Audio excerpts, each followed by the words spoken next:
Hi, Walkaway movement. I'm Sabrina, and this is kind of my little walkaway story, whatever. Um, I can't say that I don't know, when I was younger, I voted for Clinton. I really liked what he said, things he did. I felt he did really good for the economy. I didn't really care what was going on with all the sexual bedroom stuff that was between him and his wife. Um, and then came Bush, and I liked him, so I voted for him. And then you fast forward up to Obama, and I didn't like him. I didn't know anything about him. I felt that he wasn't qualified enough, that he didn't have enough experience. I didn't even think about him being black or white because he was mixed, white mama, raised by his white mama. But I didn't like him. Something about him, and when he talked, I felt like a used car salesman talking or something, and I'd get the little hairs on the back of my neck stand up, so I was like, I'm not voting for him. I don't know much about him. I didn't like him. And I didn't really like, I think it was McCain or something that was running. I didn't care for him either. And, but I did like Sarah Palin. And so I went that direction because I liked her, the bulldog mom. I related to her, the issues that she had, She lived a real life, and that was me. So that's the way I had voted. Well, my daughter, who is probably one of the least racist persons I've ever met,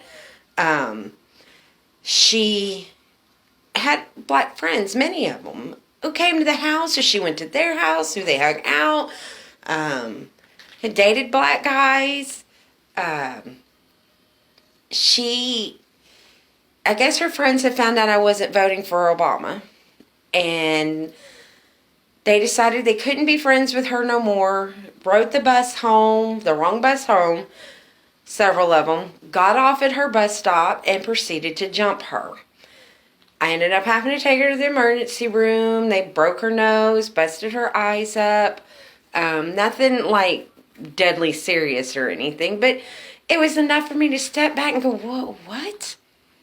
Well, why? These are your friends. They know you're not racist. And that's when I noticed the divide start happening. Right then. It was like I watched people who had been friends for 20 years, become unfriends because you're racist all of a sudden. You don't like Obama, you're racist. Oh, you're racist, you don't like Obama. Oh, you're right.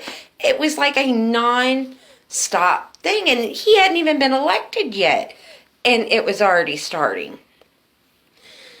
Fast forward to through his presidency, the first term, I saw it. The divide I'd never seen it so bad. Of course, I'm not old enough to have been back in those days, but for my life, I had never seen racism come out so badly as it was becoming. Everybody was racist all of a sudden. And, I was watching my country become tore apart. So come the second time, I was like, I am definitely not voting for this guy. I didn't like him. Didn't like him. Nails on a chalkboard when he talked. I couldn't watch him. I'm watching the debates on the second time, and every time he'd talk, I would just cringe. And don't get me wrong, because I didn't like the other two either. But of course I voted the other two because at least their beliefs were more in standing with mine. And at the time I was very angry with Obama for the divide that was happening in our country. So then you fast forward, to the Trump saying he's going to run. Well, I've always liked Trump. And if you know anything about Trump, he leaned more Democratic anyways. He only ran Republican because that was the ticket he had to have to run on. Because, they were already going for Hillary on the Democrat side. Um, but I liked him. I've always liked him. When I was younger and I was taking a psychology course, we had to do a paper on Sam Walton and Trump and the differences and how they were raised and how they did their businesses, all this stuff. So I had to research both of them. And I found Trump to be very generous. He's very generous. He does a lot of behind the scene things that you don't even know about. And then, he was always with people like Oprah. Him and Oprah were really good friends, and this is a black woman.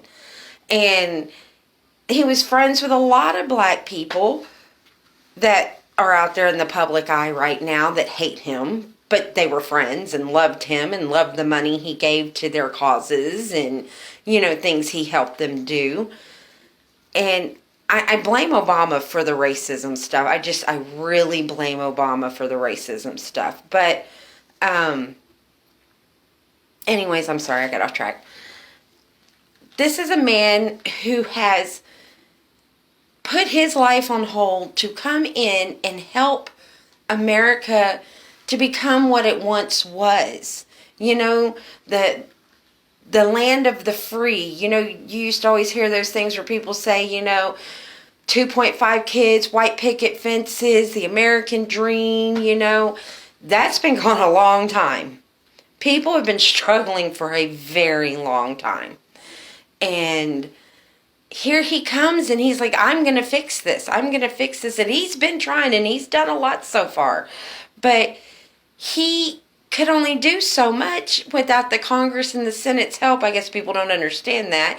Oh, he can just write executive orders, but that's not what he wants. He wants us to come together as a unit. Yes, he's harsh. Yes, he says things but that's who he is. What you see is what you get, and that's who he is. But he is not racist.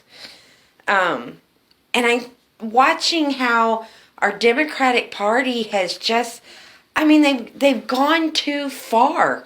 You've got homeless people living in tent cities all across the country. You've got, what do they say, 1 in 5 children go to bed hungry at night.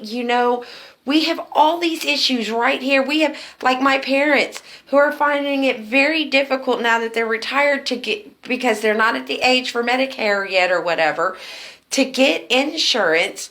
And